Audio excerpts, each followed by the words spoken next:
2018 Audi Q3 review. The good points of Audi Q3. Compact exterior dimensions.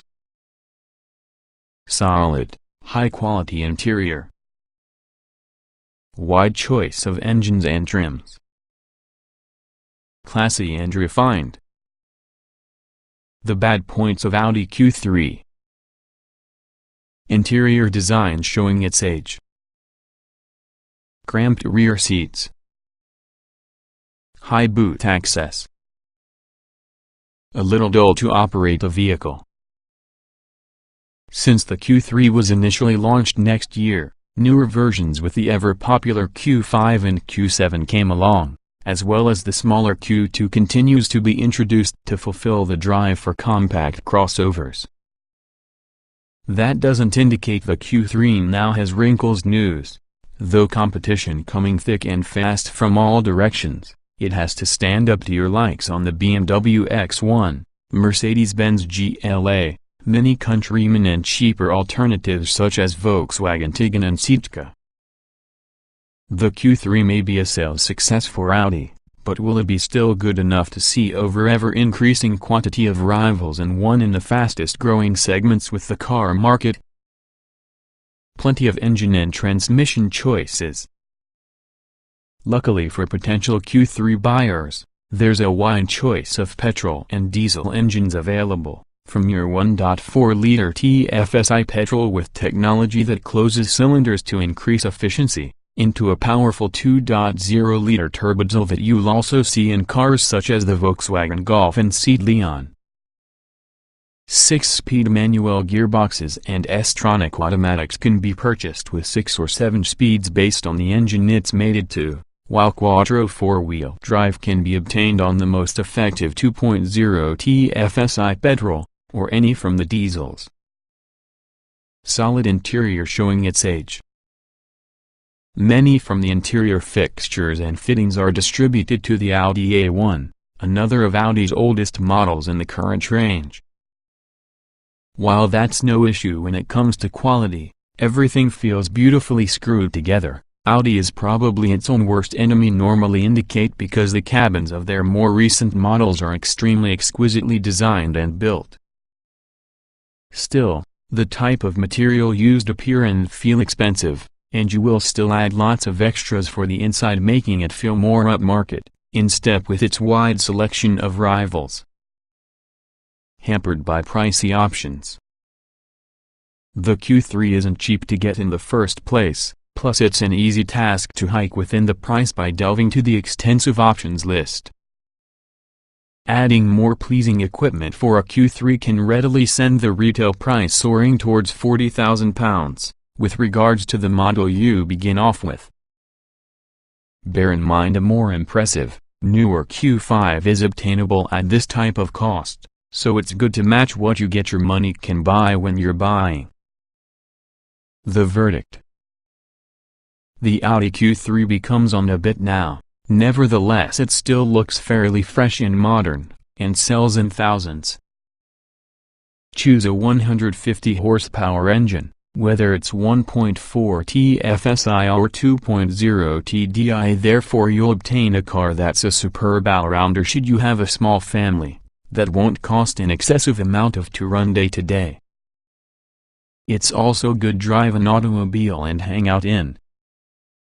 It's not as high-riding since the Q5, and feels very car-like for that reason. Inside, it's tight from the rear, but up front, it's roomy and possesses that desirable high seating position.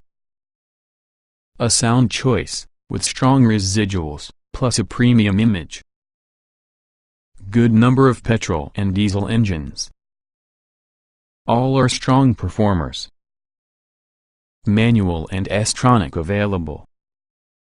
Performance from the Q3 is provided with a selection of familiar turbocharged petrol engines and turbodiesels, accessible in a combination of manual, S-tronic auto and front or 4-wheel drive options, so there needs to be something to match most buyers' tastes. TFSI petrol engines. Kicking away from the petrol range is often a 1.4-liter TFSI petrol featuring cylinder and demand technology. This closes too with the 4 cylinders in the event the car is definitely cruising along to further improve efficiency. It works seamlessly and you also don't notice in the event it switches between modes. The 1.4-liter engine produces 150 horsepower and 250 Nm of torque, and is also capable of completing the 0.62 mph benchmark sprint in 9.2 seconds when fitted having a 6-speed manual gearbox. Go with the 6-speed S-tronic automatic, and this also dropped to 8.9 seconds. Both versions may go on to attain a 126 mph top speed, even though this engine is merely available with front-wheel drive. If you need more shove from your petrol-powered Q3, your only other option inside regular lineup is usually a 2.0-liter TFSI producing 180 horsepower and 320 Nm. It comes exclusively with quattro all-wheel drive and also a 7-speed S-tronic gearbox, helping this version in the Q3 sprint from 0.62 mph in 7.6 seconds. It'll go on to reach 135 mph, TDI diesel engines. Your option is a bit more varied in case you go for a diesel Q3.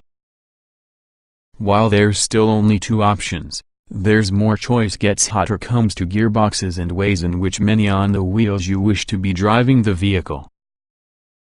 The entry-level diesel is usually a 2.0-liter TDI with 150 horsepower and 340 Nm of torque. Fitted with front-wheel drive as well as a manual gearbox, it's able to completing the 0.62 mph sprint in 9.6 seconds. Opt for quattro all-wheel drive while using manual gearbox also it drops to 9.3 seconds.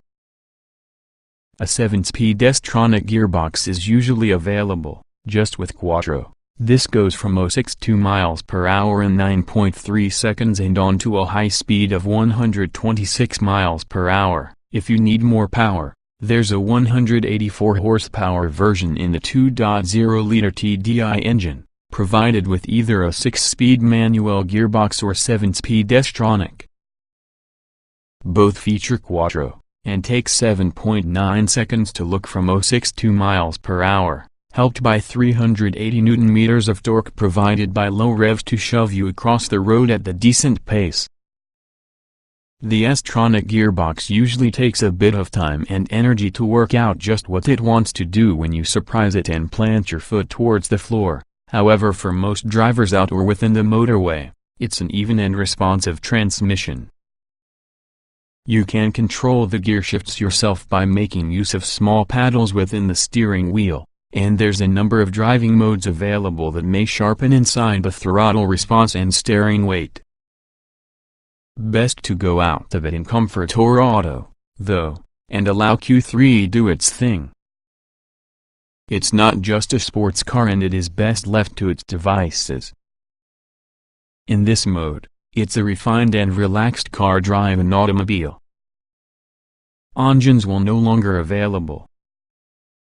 When the Q3 was already released, a number of different engines were available that can no more be found below the bonnet, including a hot performance version, the Q3 RS. Petrol power was given by 170 horsepower and 210 horsepower versions of the 2.0-liter TFSI engine, as both versions came with quattro all-wheel drive as standard. They were competent at sprinting from 0.62 mph in 8.2 and 6.9 seconds respectively. The diesel lineup was different, too, with a number of 140 horsepower or 177 horsepower 2.0-liter TDI units. The former had front-wheel drive and also a manual gearbox, even though the more powerful latter was included with quattro plus an S-tronic automatic gearbox. Sitting at the top with the Q3 lineup for a time was a hot Q3 RS, powered with a 2.5-liter TFSI petrol engine previously found inside TTRS and RS3. When first introduced, it produced 310 horsepower and was driven via quattro all-wheel drive plus an S-tronic gearbox. It received multiple upgrades rolling around in its life cycle, upgrading to 340 horsepower and after that 367 horsepower with the Q3 RS performance version. The 340 horsepower model was able to a 5.2-second 0.62 miles per hour sprint time, which fell to 4.8 seconds for your performance model, providing serious punch and gratification that could rival the latest of hot hatchbacks. Not essentially the most engaging car they are driving. Grip levels are perfect, nevertheless it's not exciting. Choice of driving modes available. Unfortunately, the Q3 suffers where many Audis did before within the handling stakes. There's little to have interaction. The driver as well as the steering feels too lifeless to truly instill any excitement into your experience. The electricity steering does improve since you gather pace, but even at its heaviest, it appears like it could do with a lot more weight and feedback. In dynamic mode it's heavier and gives the driving force more confidence, especially at motorway speeds, although this mode likewise helps sharpen in the throttle and gearbox response. However, the steering remains quite vague, plus it's not as good within this department like a BMW X1 or Mini Countryman. There's a little bit of body roll across the tight corners, but it really does feel well planted with good amounts of grip, particularly from the S-line models that consist of sports suspension. With its lower weight, the two-wheel drive diesel models performs better here compared to the quattro counterparts. It's more agile inside the corners and supplies a slightly more engaging drive, but go minus the safety and security that quattro all-wheel drive provides. Typical high-quality build from Audi. Design looks just a little dated now. Easy for getting comfortable in the driver's seat. As the Q3 was introduced next year, it now feels dated besides compared with its closest rivals, but also from the context from the wider Audi range. There's no arguing while using quality in the materials used, though. The cabin is lined with premium quality materials as well as the switches all employ a premium feel by using them. Much in the interior shares cues using the smaller A1 hatchback, yet still comes with an abundance of neat touches including ambient lighting and knurled metal details to some from the switches.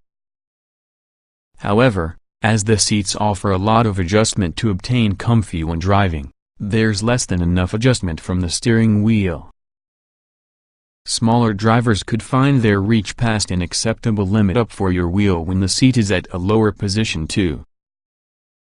It shouldn't be an excessive amount of a worry for most though. The raised driving position gives a great view in the road ahead, but cars with tinted windows and dark interior headlining might make visibility a bit trickier purchasing out the spine. The Q3 also uses Audi's older version of the MMI infotainment system, controlled via a number of buttons about the dashboard, in lieu of and between leading seats from the gear lever. A pop-up screen for the dashboard is all too easy to watch along with the whole strategy is user-friendly, but it really feels dated compared to newer systems from BMW, and also Audi itself. Adjustable, comfortable seats. Plenty of space in advance. Ride could be jittery on big wheels. The Q3 is usually a comfortable car to hang out in, much more than you could expect. There is almost no engine noise inside the cabin, while wind and road noise are very well suppressed, as long because you spec it with smaller wheels and tires. On the common 17-inch alloys the ride feels nice and smooth, although switching the auto to dynamic mode via Audi Drive Select means things have a little stiffer and may cause some problems within the more undulating UK surfaces. Switching in an S-Line with 18-inch alloys makes little difference to your ride, and dependent upon which drive mode the auto is inside, ride still feels compliant overall. The biggest impact about the ride originates from adding optional alloy wheels. On higher spec cars you're in a position to specify wheels around 20 inches in space. As a result, it is a more significant effect ride quality, making the Q3 feel far more fidgety and unsettled even on smoother road surfaces. It's not unbearable, but noticeable in comparison with examples with higher profile tires. In the front with the car, the seats offer high comfort levels for journeys and there's an abundance of directional movement from the seat so that the motive force can get settled. The controls adjusts for rake and reach, even though smaller drivers might find it doesn't have quite enough adjustment to take it low enough to get comfortable. For most though, it's a superb setup. Things really are a bit tight from the rear with the car, as well as any taller passengers that find themselves within the back won't want for being going on too long an outing. The middle seat inside the back is usually best available smaller children, as fitting 3 adults through the rear row will be slightly too tight, but at the least the seats are angled lower, helping feel like you are sitting within the seats but not on them. Decent volume of standard kit. Plenty more to become added optionally. 3 distinct trim levels. The Q3 lineup consists of 3 familiar trim levels: Sport, S-Line Edition and Black Edition. Standard Audi Q3 SUV equipment. The Q3 range kicks with the Sport, coming with 17-inch alloy wheels, xenon headlights with LED daytime running lights, Sat-Nav displayed on 6.5-inch pop-up color screen, Bluetooth phone connectivity, Audi Music Interface AMI connection for Apple devices and USB devices, DAB radio, voice control, dual-zone climate control, rear parking sensors, cruise control, automatic lights and wipers. Upgrading towards the Q3 S-Line Edition brings largely cosmetic upgrades, featuring 18-inch alloy wheels, S-Line specific bumpers, diffusers and chrome trim around the outside, cloth leather S-Line sports seats, plus brushed aluminum trim inside, LED headlights plus LED rear lights, electronic boot lid, black headlining, front and rear parking sensors. The Black Edition builds on this further, with 19-inch black alloy wheels, lowered, stiffened suspension, privacy glass, black styling pack, gloss black trim for radiator grille, window trims, wheel arch trims minimizing parts from the bumpers and doors, and also door mirrors, spoiler and roof rails. Alcantara and leather upholstery with piano black dashboard trim, LED interior lighting, Bose surround sound stereo. Optional Audi Q3 SUV extras. It wouldn't be an Audi in case you couldn't put in a wide selection of optional extras, and also the Q3 is not any different.